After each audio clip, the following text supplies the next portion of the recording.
D'accord? Donc, vous allez voir que la thermodynamique des solutions, c'était un grand chapitre. Donc là, aujourd'hui, dernièrement, on s'était arrêté aux fugacités et on avait donné les lois. Donc là, il ne faut pas trop s'affoler pour ce cours-là qu'on avait fait dernièrement. Bon, je sais pas si je voulais envoyer ou pas, Monsieur Non, pas Mahmoud. encore, madame, pas Pas encore. encore, mais c'est pas important. Hein. Vous allez voir que je ne sais pas si c'est la série 3 ou la série 4. Vous avez commencé à faire la série 3 en TD? Allô, Euh, allô? non, madame, non. Pas Oui, encore. Donc, si. pour le chapitre, c'est-à-dire ce qu'on avait fait dernièrement, c'était un cours d'une page et demie ou de 2 pages, mais vous allez voir que ça se résume à 2 lois. Vous allez voir la loi de Lewis Randall et la loi d'Henry.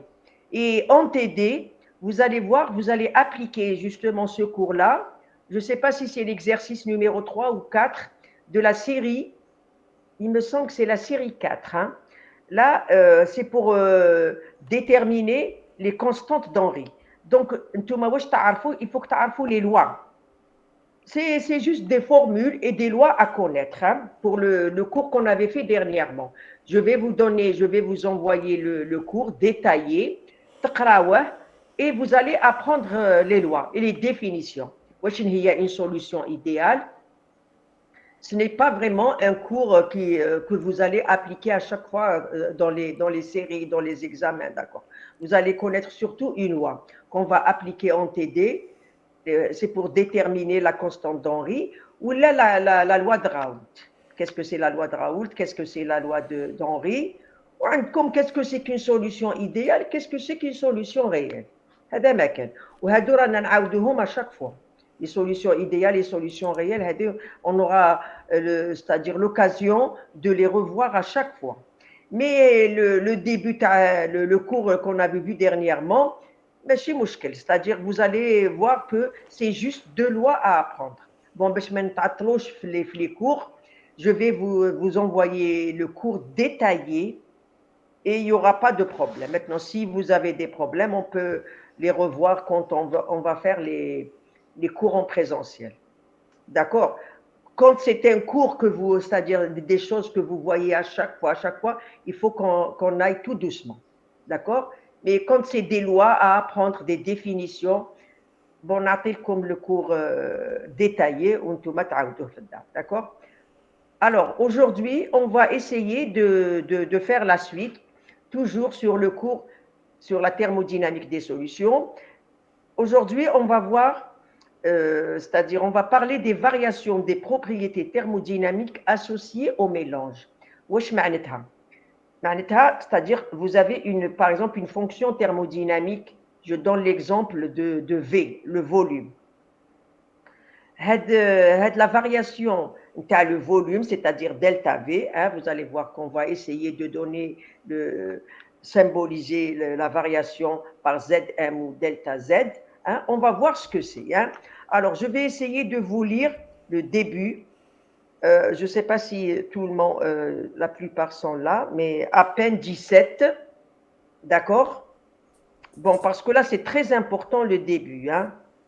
Mais là, on a cours normalement à 8 heures. Les gens, ils sont là depuis moins quart ou moins 10 quand même, hein, la moindre des choses.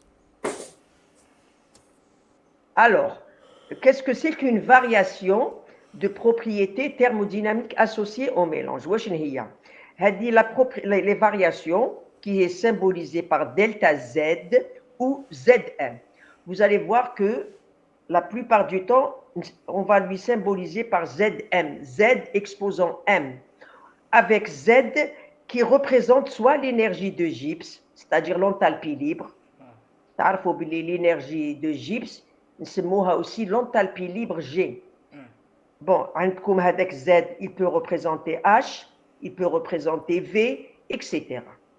Donc, les variations de delta Z ou Zm, d'accord, vous allez voir qu'on va symboliser souvent par Zm, hein, de préférence, sont données par, c'est une définition qu'il faut connaître. Hein.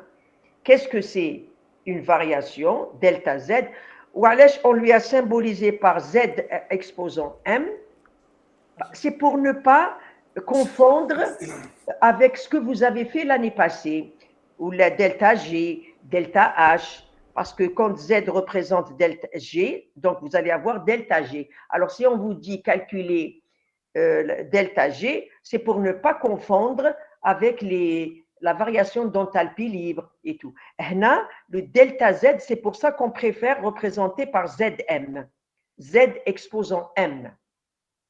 C'est pour ne pas confondre avec ce que vous avez fait l'année passée. Alors, si, de toute façon, à chaque fois, on vous dit dans une série ou dans un examen, on vous dit calculer la variation de la propriété, ou bien on peut lui symboliser, c'est-à-dire on l'appelle la grandeur de mélange.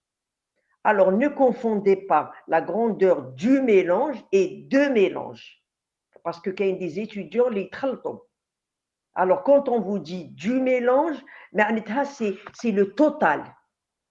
Comme par exemple, le volume, le mélange. Mais qui calculer le volume de mélange, une propriété de mélange, mais du mélange, du ou de, mais kif kif. Donc, qui calculer la propriété de mélange, ou la variation des propriétés delta Z ou Zm. Alors, regardez la définition. C'est Z moins la somme des xi, Zi0. Alors, Zi0, c'est quoi? C'est propriété molaire du composant I pur.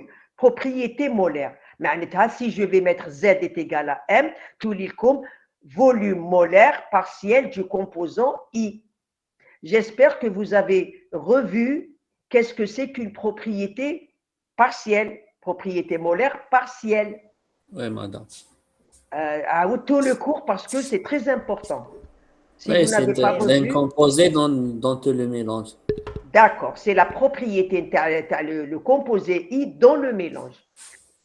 وعندكم la propriété هذه ZI0 c'est la propriété qui trouve ZI0 c'est pur, soit on met ZI0 soit on met ZI étoile. Par contre ZI bar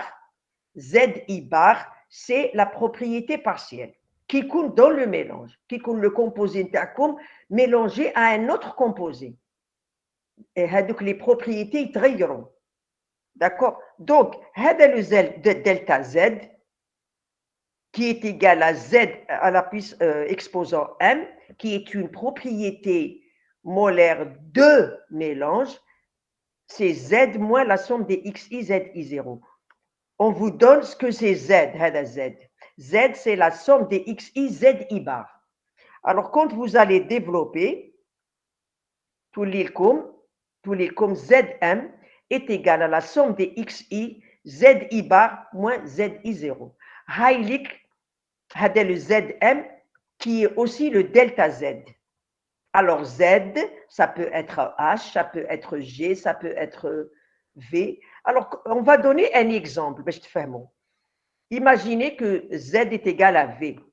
Donc, le V exposant M, c'est le volume molaire de mélange qui est égal, alors là, vous mettez Z et Z, ZI bar et ZI0, tous les comme VI bar moins VI0. Voilà la formule si on vous demande de calculer le volume de mélange. Par exemple, dans un examen ou dans une série, le VI, c'est le volume molaire partiel du composé I. VI0, c'est volume molaire du composé I pur. Alors, on va donner des exemples. Bon, il faut avoir le VI bar et le VI0 de chaque composé. Alors, supposons que vous avez les VI et les VI0 de l'eau et de l'alcool. Alors là, c'est un exemple. Hein. Je ne vais pas vous donner les données, mais si on vous les donne dans un examen et vous calculez le VM, vous trouvez VM est inférieur à 0. Ça veut dire que vous avez contraction de volume. Wesh معناتها? Parce que comme le VM, c'est la somme des XI, ZI, là, je pense qu'il y a une petite erreur, non? Non, c'est bon, c'est juste. Donc là, ça veut dire que le VM est égal est inférieur à 0. Le VI bar, c'est-à-dire si on revient à notre formule, ça veut dire quoi quand vous faites delta V est égal à V moins la somme des XI VI0. Le V c'est qui est le volume, le mélange comme réel, il est inférieur au volume que vous allez calculer en faisant le calcul séparément. C'est-à-dire, les corps purs ou la somme كامل وتلقاو باللي si delta Z est inférieur à 0, معناتها Z est inférieur à la somme des XI ZI0. Avec Z هذا c'est le volume تاع le mélange نتاعكم quand vous avez les deux mélangés. وهذا la somme des XI ZI0, c'est quand ils sont séparés. C'est-à-dire تاخذوا le corps pur et vous allez faire le mélange. Bien sûr qu'il faut multiplier par la fraction molaire. D'accord? Quand vous avez, parce que là, je n'ai pas mis les deux formules, les deux Z séparément, parce que vous allez avoir la somme des XI ZI bar moins la somme des XI ZI0, qui est inférieure à 0, avec le Z est égal à V. Donc, qu'est-ce que vous allez comprendre par, c'est-à-dire du point de vue interaction, du point de vue contraction ou la dilatation, le volume تاعكم ولا أصغر. C'est-à-dire le volume تاعكم quand vous allez mélanger les composés أصغر من le volume quand vous allez faire séparément la somme. Par contre, pour le benzène plus cyclohexane, vous avez une dilatation qui compte le delta Z supérieur à 0, on a une dilatation pour le volume, ou qui compte akbar, pardon, vous avez supérieur à 0. Supérieur à 0, positif, pardon. Ou inférieur à 0. Qui compte inférieur à 0, c'est une contraction, c'est-à-dire le volume, il compte asrar quand vous mélangez. Ou qui compte supérieur à 0, vous avez une dilatation. Le volume تاعكم يكون أكبر على كي يكونوا séparément. Voilà, ça, c'est juste pour, bon, s'il y a les étudiants qui ont, avant de passer, c'est concernant les volumes, hein. Avant de passer, alors je vais poser des questions. Est-ce que, bon, pour les gens qui étaient là quand on a commencé le cours, Monsieur Chaben, est-ce que vous avez compris? C'est concernant les volumes. Maintenant, Oui, pour madame. vous avez compris? Oui. Alors, le delta Z, la variation des propriétés, elle est donnée par quelle formule, Monsieur Chaben? C'est la somme des XI Z moins Z bar. ZI bar moins la somme des XI moins la somme Z. des XI ZI0. D'accord? Oui. Donc, c'est autrement dit, si vous voulez, parce que là, il y a des gens qui m'ont posé la question l'année passée, c'est des questions que. Sinon, bon, si vous allez développer HAD, donc vous dites comme la somme des XI ZI bar moins la somme des XI ZI0. معناتها la somme des XI ZI bar. واش معناتها؟ معناتها c'est le volume quand les composés sont mélangés. Ou la somme des XI ZI0, ZI0 c'est pur. Les corps purs, vous les multipliez par XI et vous faites la somme. C'est-à-dire séparément. C'est comme si les corps n'étaient pas mélangés. Ou la somme des XI ZI bar, les composés sont mélangés. D'accord? Ou la somme des XI ZI0, ça veut dire les corps purs, les propriétés vous les multipliez par XI et vous faites la somme. Et en faisant la différence, la propriété de mélange, soit le volume molaire de mélange, comme ici. On a donné un exemple. Voilà. Voilà, vous avez la somme des XIVI. Vous n'avez qu'à apprendre bien la formule, hein, parce que parce qu'il y a des étudiants qui le volume du mélange et le volume de mélange. Et bien, donc, le volume du mélange. Fait la formule, je vais vous montrer quand je vais appliquer la formule. Regardez, delta Z est égal à Z moins la somme des xi, zi, 0. Et bien, le Z, c'est le volume du mélange, c'est le volume molaire du mélange quand les composés sont les deux ensemble, quand ils sont ensemble, ils sont dans un mélange.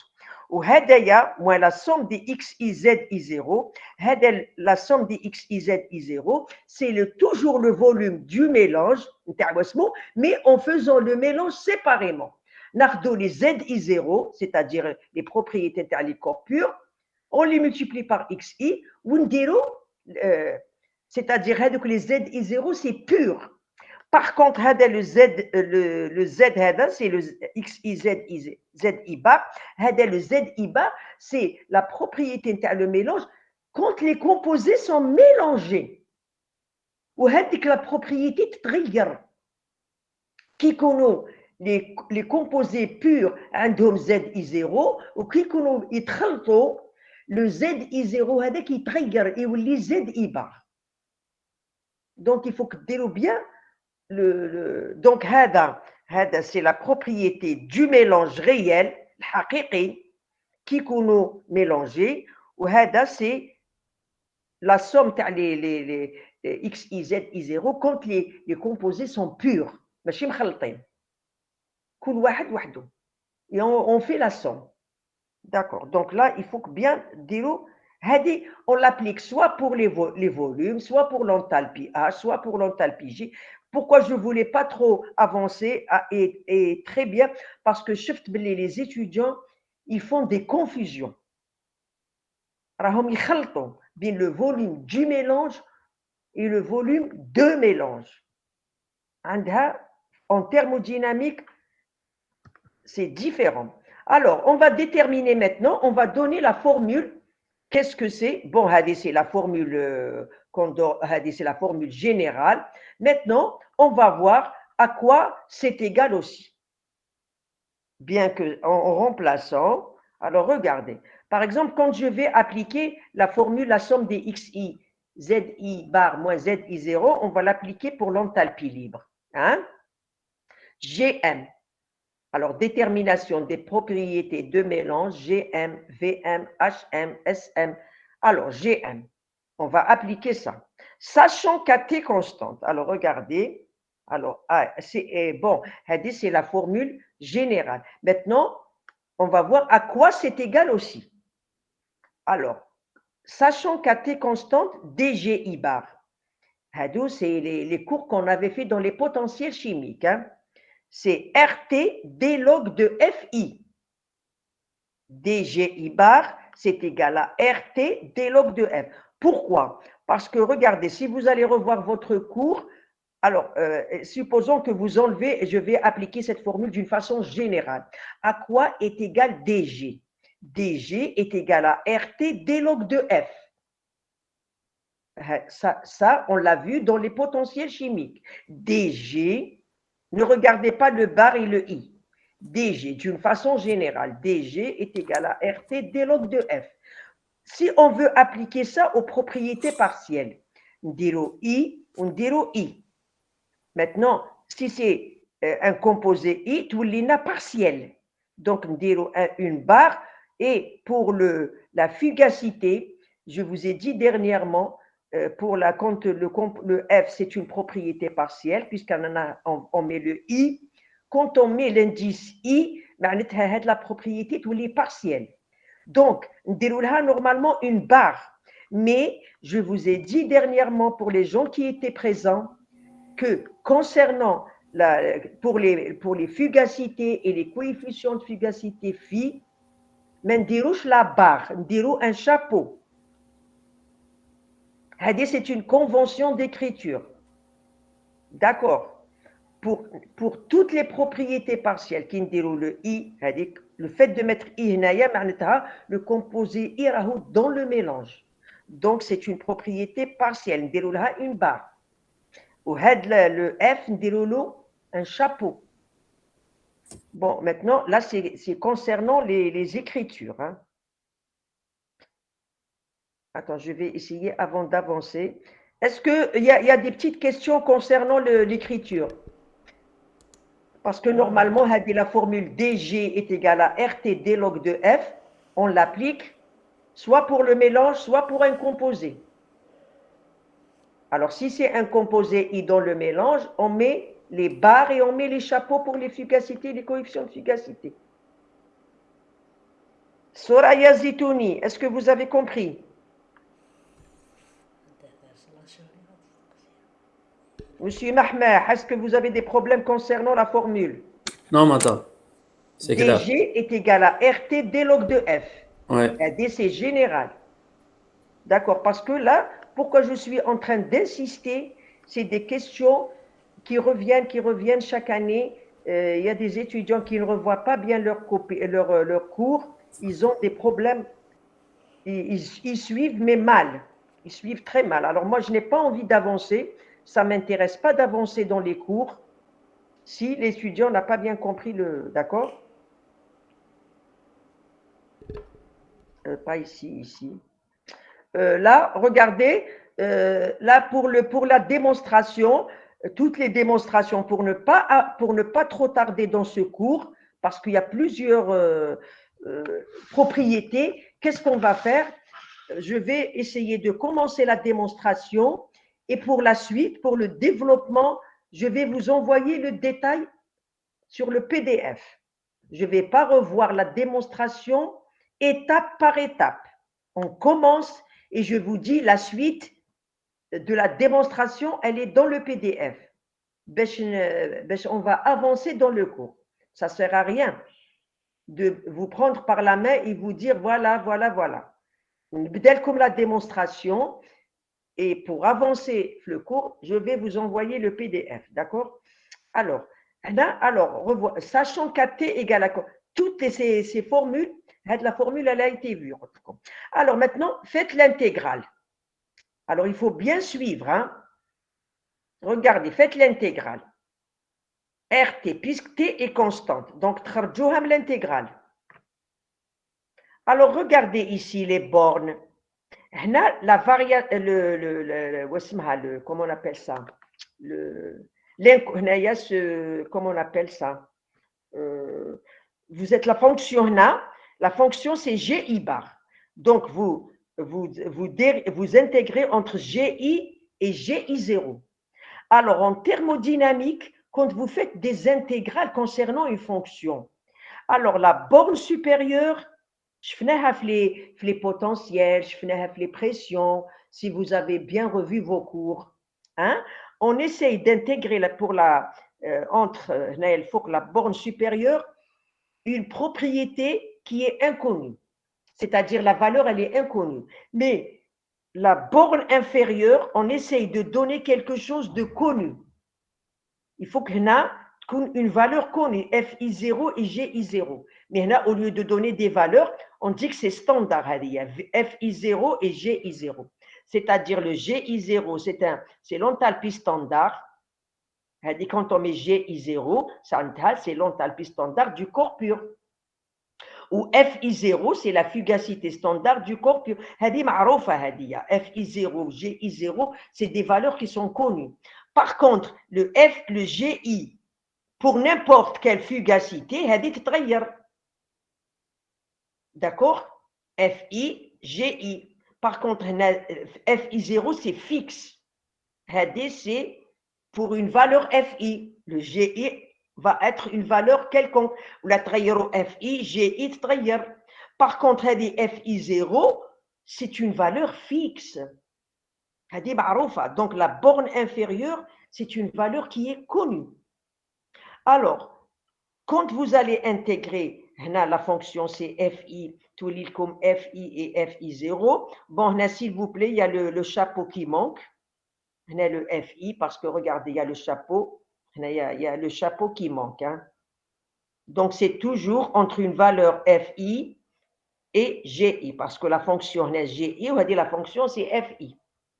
Alors, tout l'île comme GI, quand vous intégrez GI moins GI bar moins GI0 est égal à RT log de FI, c'est le composé I quand il est dans le mélange, Ou FI0, c'est la fugacité du composé I pur. Qui dirait 0, c'est l'état standard, c'est pur. D'accord? Donc, moi, je peux lire comme GM. C'est quoi GI bar moins GI0? Si vous allez voir le début du cours, C'est delta GI G. bar, c'est le GM. GM. C'est l'enthalpie libre molaire de mélange. C'est la propriété de mélange. Est égale à RT, la somme des XI. D'accord? On l'a, Hadia. C'est égal, GM est égal à RT log de XI. Attendez, parce qu'il y a un problème ici. Je ne sais pas qu'est-ce qu'il y a. On peut aussi faire la fonction. Attendez. Je suis en train de voir ici. Attendez, hein. Implique GM. Voilà, donc elle est GM. Donc là, on l'a trouvé. Voilà, on l'a trouvé. On peut avoir aussi la fonction sans dimension suivante. Alors, vous allez voir que en thermodynamique, regardez, au lieu de travailler avec GM, il faut que, je ne sais pas si je vous l'ai dit dernièrement, mais bon, de toute façon, c'est une occasion pour vous le dire aujourd'hui. Alors, vous allez voir, dans les exercices, dans les séries, dans les examens, au lieu qu'on vous donne, par exemple, dans un tableau GM, on vous donne GM sur RT. Au lieu qu'on vous donne HM, on vous donne HM sur RT. Vous allez voir pour les autres fonctions comment on va faire. On divise par RT. Comme ça, la fonction, la grandeur, elle sera sans dimension. Parce que le GM en général, il est en joule mol moins 1. Le R, joule mol moins 1, K moins 1, multiplié par K, ça devient joule mol moins 1. Joule mol moins 1 divisé par joule mol moins 1, c'est une grandeur sans dimension. Alors en thermodynamique, déjà pour les étudiants, c'est-à-dire ils n'ont pas affaire à des unités, ils vont travailler avec des grandeurs sans dimension. Alors vous allez voir, au lieu de donner par exemple la formule GM est égal à RT qui est égal à ça, on donne GM sur RT. Allez, on vous explique ici pourquoi c'est une grandeur sans dimension. Parce que ça, c'est des joules mol moins 1. RT, joule mol moins 1, K moins 1, K. comme joule mol moins 1. Et quand vous divisez, il y a l'unité. D'accord? Maintenant, alors vous allez voir que pour GM, vous avez vu la formule. Qu'est-ce que je suis en train de... Non, on peut avoir la dimension. Pardon, je m'excuse. On va remonter aux autres fonctions.